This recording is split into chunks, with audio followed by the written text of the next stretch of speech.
Hey guys, welcome back to my channel, and in this video I'm going to show you how to monetize Instagram Reels in few seconds.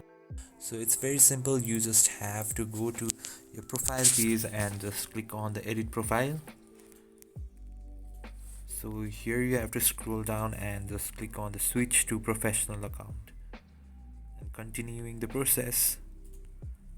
And you have to just describe yourself as you are an artist or a music band, blogger, anyone.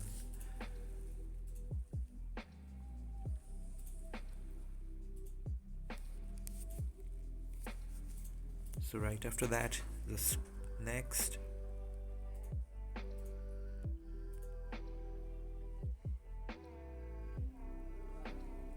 So here you can see professional dashboard. Now click on this.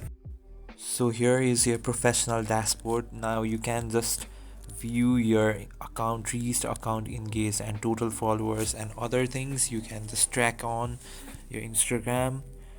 And to monetize your reels, you just have to make it viral and just use hashtags and tagging the people and others. So thanks for watching the video. Please follow for more contents and do not forget to subscribe the channel. Thank you.